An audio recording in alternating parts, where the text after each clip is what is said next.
Hello guys, welcome back to my channel. आज का जो टॉपिक है वो है coefficient of determination R square and T test for the regression coefficient. जैसा कि आपको पहले बताया था प्रीवियस वीडियो में कि अब हम आर स्क्वायर को डिस्कस करेंगे। जो आर स्क्वायर की डेफिनेशन है ये आपको बताता है कि एक्स का वाई पे कितना वेरिएशन है। एग्जाम्पल जैसे 0.85 that mean 85% of the variation in Y is explain by R. इसको हम यूज़ करते हैं ये देखने के लिए कि मॉडल कितना गुड फिट है। अगर ये 1 के क्लोज़ होगा तो यानी आपका जो मॉडल है वो गुड फिट है, और ये जैसे जैसे पीछे जाता रहेगा यानी 0 के क्लोज़ होता रहेगा, इसका मतलब है कि आपका मॉडल गुड फिट नहीं है। और अगर 0.5 के आसपास होगा तो इसका मतलब है कि आपका मॉडल मॉडरेट है। ये इसका फार्मूला है, total sum of formula R square 1 minus total sum square divided by sorry residual sum of square divided by total sum of square. इसको आगे देखते हैं।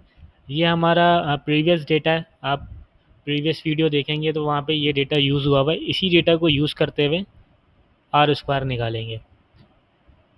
तो एक्स और वाई यहाँ से आए, और जो ये वाई कैप है ये इक्वेशन बनी थी रिग्रेशन की। पिछली वीडियो में आपने देखा होगा ये रिग्रेशन की इक्वेशन बनी थी। जो एक्स है हमारा, उस एक्स की जगह पे हम ये वाला एक्स पुट करेंगे जो डेटा में हमारे पास है। तो 1 बाय 1 पुट करते जाएंगे तो हमारे पास ये वाला कॉलम जनरेट हो जाएगा। कैलकुलेशन शो की हुई है। और फिर इसको हम माइनस कराएंगे वाई से, जो ये वाई है। तो वाई माइनस वाई कैप, जो वाई कैप होता है वो ये एस्टिमेटेड है क्योंकि ये, और फिर इस पर स्क्वायर लगाएंगे तो ये आपका कहलाता है रेजिडुअल, और इसको एस एस आर भी कहते हैं यानी सम ऑफ रिग्रेशन। उसके बाद नेक्स्ट कॉलम में आप देखें, नेक्स्ट टेबल में वाई माइनस वाई बार, ये वाई बार जो है वो मीन है, प्रीवियस वीडियो में निकाला हुआ है ये। तो वाई माइनस वाई बार करेंगे और फिर वाई माइनस वाई बार का स्क्वायर कर देंगे। आपके पास आ जाएगा S S T submission of sum of total. उसके बाद हम इसको इस फार्मूले के अंदर पुट कर देंगे जो रिग्रेशन का था। तो ये आपका आ गया 0.976। ये हमेशा 0 और 1 के बीच में होता है, ना 1 से ऊपर जाएगा ना 0 से नीचे आएगा। अच्छा, जो दूसरी चीज़ है वो एडजस्टेड आर स्क्वायर है। एडजस्टेड आर स्क्वायर यहाँ ज़्यादा समझ नहीं आएगा, ये आपको आएगा मल्टीपल रिग्रेशन करते हुए। उसकी एक अलग सेपरेट वीडियो बनाऊंगा तो वहाँ आपको समझ आएगा कि एडजस्टेड आर स्क्वायर का क्या काम होता है। ये बेसिकली बताता है कि जो आपके प्रिडिक्टर है यानी जो इंडिपेंडेंट वेरिएबल हैं उनके आने या और ना आने से क्या फ़र्क पड़ता है आपके मॉडल पे। इसको इसका फार्मूला देख लें अभी कि 1 minus R square N minus one N minus K minus one. जो एन है वो आपके नंबर ऑफ़ डेटा पॉइंट्स है, जैसे यहाँ पे जो एन है वो 5 है, 1 2 3 4 5। तो ये हमारे एन आ गए। और के होता है वो प्रिडिक्टर होता है हमारे पास। एक्स के साथ वाई है, जैसे एडवर्टाइजमेंट बजट है। तो हमारे पास इस वक्त फ़िलहाल एक प्रिडिक्टर है, या आपने उठा के फार्मूले में रखना है। कैलकुलेट करेंगे तो आपका एडजस्टेड आर स्क्वायर आ जाएगा। उसके बाद हम देखते हैं टी टेस्ट इन रिग्रेशन। ये इसलिए देखा जाता है कि does the independent variable actually affect the dependent variable. जो आपका प्रिडिक्टर है, एडवर्टाइजमेंट बजट है, तो क्या ये इन्फ्लुएंस कर रहा है आपके मॉडल को। ये देखने के लिए टी टेस्ट लगाते हैं, और इसका फार्मूला जो है वो beta one minus zero upon standard deviation beta one. Standard deviation जो है वो इसका फार्मूला ये है, sum of regression divided by n minus two और एक्स माइनस एक्स बार का स्क्वायर। तो यहाँ से एक्स माइनस एक्स बार का स्क्वायर निकाल लेंगे, क्योंकि ये प्रीवियस वीडियो में भी निकाला हुआ है, फिर यहाँ दोबारा निकाल के दिखा दिया मैंने कि एक्स जो है वो आपके डेटा पॉइंट्स हैं, और जो एक्स बार है वो आपका मीन है। ऊपर स्क्वायर लगा देंगे तो ये summation x minus x bar का होल स्क्वायर आ जाएगा। तो ये वैल्यू आपने यहाँ रखनी है उठा के।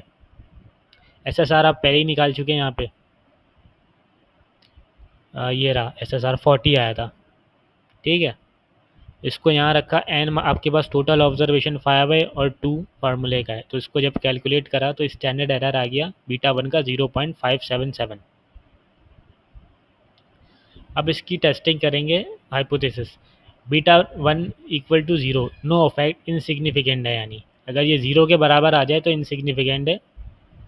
और अगर ज़ीरो से बराबर ना आए तो ये सिग्निफिकेंट है, तो यानी ये रोल प्ले कर रहा है मॉडल के अंदर कोई। तो इसके अंदर आप देखें तो ये फार्मूला है, ये पुट करा, वैल्यूज़ बीटा वन 6.5 था। बीटा वन 6.5 आपके पास कहाँ से आया? ये आया आपके पास प्रीवियस वीडियो में जो हमने कैलकुलेट करा था, ये बीटा वन। प्रीवियस वीडियो में बीटा टू, बीटा नॉट और बीटा बीटा वन कैलकुलेट करा था। तो ये हमारा बीटा नॉट है और ये हमारा बीटा वन है। इसको हमने यहाँ रखा और डिवाइड करा दिया स्टैंडर्ड एरर से। 11.26 आई है जो आपकी टी वैल्यू, ये कैलकुलेटेड वैल्यू भी कहलाती है। डिसीजन रूल के लिए जो है वो टी टेबल यूज़ करेंगे। पहले डिग्री ऑफ फ्रीडम निकलेगा n-2। एन आपका 5 है, 2 फार्मूले का है, तो 5 - 2 3 आ गया। क्योंकि ये 2 टेल टेस्ट होता है, 1 टेल नहीं होता, तो इसका जो होता है 0.0 अल्फ़ा होता है, वो डिवाइड होगा 0.05 डिवाइडेड बाई 2 भी होगा। तो फिर आप डिग्री ऑफ फ्रीडम और अपना अल्फ़ा के हिसाब से जो है टी टेबल में अपनी वैल्यू ढूंढेंगे। तो जब आप इस सिनेरियो को देखेंगे तो 3.182 आएगा।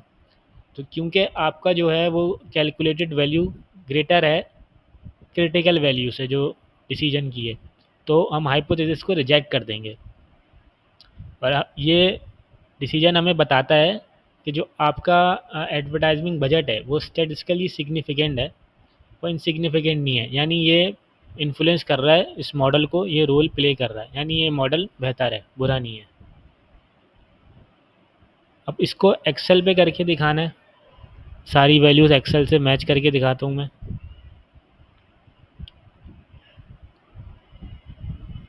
ये एक्सेल पर रिग्रेशन लगाया था प्रीवियस वीडियो में, उसी रिज़ल्ट को मैं दिखा रहा हूँ दोबारा।